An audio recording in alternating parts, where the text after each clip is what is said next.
রাস্তার মাঝে পড়ে প্রচুর চাঁদির দানা, নজরে পড়তেই চাঁদি কুড়োনোয় উপচে পড়ল ভিড়। মঙ্গলবার দুপুরে এমনই ঘটনা ঘটেছে জলঙ্গির ঘোষপাড়ায়। ৮ থেকে ৮০ সকলেই রাস্তার মাঝে বসে চাঁদি কুড়াতে থাকেন। ঘটনাকে কেন্দ্র করে রীতিমতো হুলস্থুলুস পড়ে যায় গোটা এলাকায়। খবর পেয়ে ঘটনাস্থলে আসে জলঙ্গি থানার পুলিশ। তবে পুলিশ সূত্রে জানা গিয়েছে, বাংলাদেশের উত্তাল পরিস্থিতির কারণে সীমান্ত নজরদারি বাড়ানোয় কোনো পাচারকারী চাঁদির দানা সরিয়ে নিয়ে যাওয়ার সময় কোনোভাবে পড়ে যায়। গোটা ঘটনা পুলিশ তদন্ত করে দেখছে। মানসিক স্বাস্থ্যের জন্য সবার আগে যে নামটি মনে ভেসে ওঠে, সুস্থ মনের ঠিকানা মনোবীক্ষণ।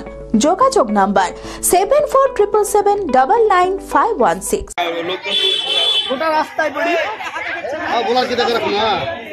মঙ্গলবার দুপুরে জলঙ্গির ঘোষপাড়ার রাস্তার মাঝে প্রচুর চাঁদির দানা পড়ে থাকতে দেখা যায়। আর এলাকার সকলে নজরে পড়তেই রীতিমতো হুলস্থুল পড়ে যায় গোটা এলাকায়। ৮ থেকে ৮০ সকলেই রাস্তার মাঝে বসে চাঁদি কুড়াতে থাকে। বাদ পড়েনি কেউ, আর চাঁদি পেয়ে বেজায় খুশি সকলেই। চাঁদি কুড়াচ্ছি তা বলতে রাস্তায় পড়ি সবাই কুড়াইছে, আমি ওদের ঠিক কুড়াইলো এই মোটামুটি 15-20 মিনিটের ভিতরে। তারা এই দেশেরই এই বাসিন্দা, কোন দিক থেকে লিখেছে যে কোনো কারণে পড়ে গেছে চাঁদি। তো খবর পেয়ে ঘটনাস্থলে আসে জলঙ্গি থানার পুলিশ। তবে পুলিশ সূত্রে জানা গিয়েছে, সীমান্ত পেরিয়ে চাঁদির দানা পাচার করা হয়। বাংলাদেশের উত্তাল পরিস্থিতির কারণে সীমান্তে নজরদারি বাড়ানোয় কোনো পাচারকারী চাঁদির দানা সরিয়ে নিয়ে যাওয়ার সময় কোনোভাবে পড়ে গিয়ে ছিটিয়ে যায়। আর সেগুলোই সাধারণ মানুষের চোখে পড়তেই চাঁদি কুড়ানোর হিড়িক পড়ে যায় গোটা এলাকায়। গোটা ঘটনার পুলিশ তদন্ত করে দেখছে।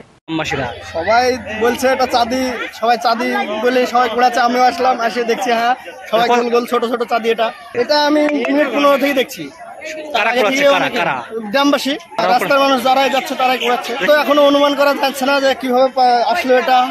কেউ তো হয়তো নিজেতে গিয়ে পড়ে গেছে, কারো হয়তো ব্যাগে থেকে, সঠিকভাবে বলতে পারছি না এটা যে কিভাবে। হ্যাঁ, অনেকেই কুড়াচ্ছে, অনেকের হাতেই আছে অনেক করে। জলঙ্গি থেকে মধু মণ্ডল ও রাকিবুল ইসলামের report, TV24 Bangla. Leela hospital, a multi-speciality hospital, 24 ঘন্টা ইমার্জেন্সি পরিষেবা। লীলা হসপিটাল, বহরমপুর, মুর্শিদাবাদ।